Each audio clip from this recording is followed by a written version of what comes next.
This is Brian Ladd. Today's Friday, November 13th, 2009, 8:37 p.m. I have on the phone with me Zach, and he's a psychic from New Zealand, and we have been discussing the Madeline McCann case, and we thought that it'd be in everybody's best interest if we record this. So, Zach, you there? Yeah, hi. Hey, nice talking with you. We've been discussing the Madeline McCann case, and you've got a lot of good information that I wanted to record so others can hear this. And it seems to confirm a lot of things that I have, too, and you have a lot of new things that I think are highly possible. Yes. Everybody knows that Madeline McCann, she went missing May 3rd, 2007, while on holiday with her parents in Praia de Lotz, Portugal. The family's from Great Britain. She went missing. I think she was age 2 when she went missing. She turned 3 during the investigation, and she is 4 now, and I believe she'll be 5 in May. So let's get right to it. We were discussing when, and I've got some notes from you, when she went missing, and what may have happened at that time, and the parents, if the parents were involved or not. You said that you think when she turns 6, something's going to happen. Can you explain that? Yeah, there will be, that is like, if you like, in the Madeline McCann missing file case situation, that will be the next big breakthrough. And if it may, obviously we want it to involve reuniting with her parents. However, if it isn't that straight up, the next big breakthrough, there's going to be someone who's like an associate of the ring of people who are involved in this. And what is going to happen is it's going to prick his conscience. That's the words that I'm picking up here. Something is going to prick his conscience, whether it's he's got a child the same age or something like that, and he sort of puts 2 and 2 together and says, how would I feel if it happened to me, or what, I don't know. But it does look like he's going to start to spill the beans. Yeah, I've been hoping this for a long time. I've had a lot of related dreams that say he's confessed, he's come forward. You mentioned the inner circle. Yes. I think that's what there are a group of people that are involved in Madeline's abduction. And I wanted to get something straight here. We do think that Madeline was abducted. We don't think her parents had anything to do with the disappearance. But I think we both do agree that some of the things that the parents had done in the past probably need to be rectified to get the attention back on Madeline McCann and not the parents. Absolutely. They, for whatever reason, the situation and where they were at the time, they perhaps made some poor choices and have had to backtrack that. But from a spirit point of view, in order for this case to come out in the clear, then these things need to come up, and they need to basically swallow their pride, as it were, and just say, look, some of the earlier things we could have put better. This is actually what happened. It was this, this, and this. And we were afraid because we thought people would judge us, or, that take it the wrong way, that we set it up to start with. They definitely didn't. She was targeted, pretty much targeted by what I would call the main suspect. Okay, we discussed. Let's bring this up again, though. Okay, so when she went missing, the parents did get on the phone. They called Sky News, and they trusted the local police department to do the rest.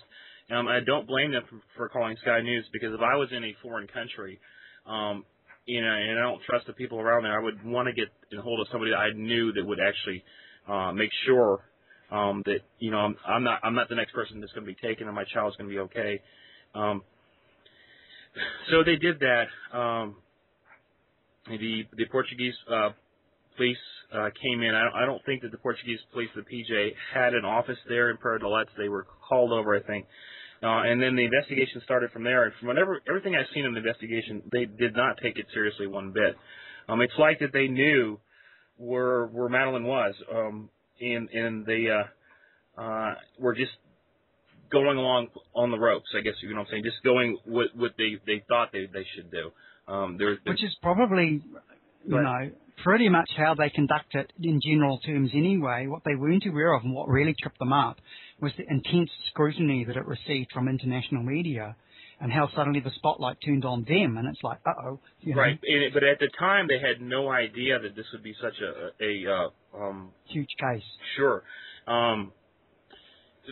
There's been a lot of speculation about who may be involved, and I think that Robert Marek is definitely involved, and I think that certain members of the Portuguese police are involved too, And I think we both agree that the child was targeted. You said that plenty of times when you were doing your reading earlier. She was targeted, I think, just for the way that she looks. Correct. She was vulnerable, and that the people that were following her, or the families, their actions were so predictable. They were doing the same thing every night. I believe they were going to a place called the Tapas Bar, getting intoxicated and leaving the children at home. So that said, it would make it really easy for somebody to take her that wanted to basically sell her. There's a lot of things that go on in Portugal that don't go on in places like where you and I live. Exactly. Just looking at the history of Spain and Portugal, and even what goes on today, it's basically a male-dominated society. Women don't have too many rights. There's so many cases of child abuse and domestic violence and stuff that don't go, although that are not reported because they don't seem to really care. I mean, you can look that up. I mean, I've done a lot of research on this, and there's a lot of corruption. There's a lot of drug smuggling, and what allows drug smuggling to happen is the authorities themselves. They are in the take, and when they're in the take, they don't ask questions. Going back to the inner circle, you said that somebody. There's 20. The number of people involved who either know of it, and I mean directly know of it, or associated with it, is roughly 20 to 30. And that would make perfect sense.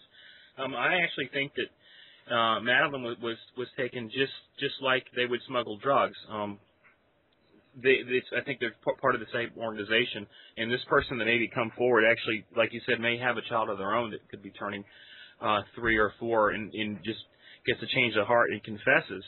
And that might be really hard to do because in that society you don't talk, and if you do talk, they don't come after you; they come after your family. Absolutely. So maybe this person gets their family out of there. But I am sure that the McCanns know about this, but maybe they're scared too that talking or pointing accusations as far as saying that there's corruption like that involved might put Madeline in danger. I beg to differ about this. At this point, it's been so many years now. This corruption has to stop, and the only way for it to stop, I think, would be to relieve the PJ of command of the case and get some international police, at least the UK police in there, and actually do their own investigation. Uncover what went on and hold those responsible accountable, because it's not just, as you said, it's not just Madeline. It's a, let's say, for want of a better phrase, it's a regular occurrence. This kind of thing, and it is. So. It's a regular occurrence, and so if you like, perhaps one of the things that she has done as a soul in going through this experience is demonstrate and bring this open to the world to realize, put up a huge red flag and say, look what's going on here. Right. I never thought of it like that. That everything is for a reason.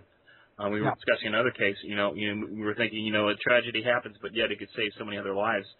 Doing some research on missing children in Portugal, we came around, I think there was about 20 or 30 cases that they actually had open, but yet there are so many other reports that are out there that aren't official. And that's really scary, because that means that they're covering up. There's a lot of cases I think are connected with what's going on here, and they put parents in prison. And some of those official things are covered up anyhow. You're getting the sanitized version of what they want you to hear. Right. And remember, at the time she was taken, the people involved did not realize the attention this case was going to get. I didn't even know about it. And one thing is this, no one had any idea that the attention, I think if they did know about it, they wouldn't have touched that little girl. But she fit the bill. She looked totally different than any of the little children there. She was a target. She was an easy target, and I believe that's what happened. And for that to happen,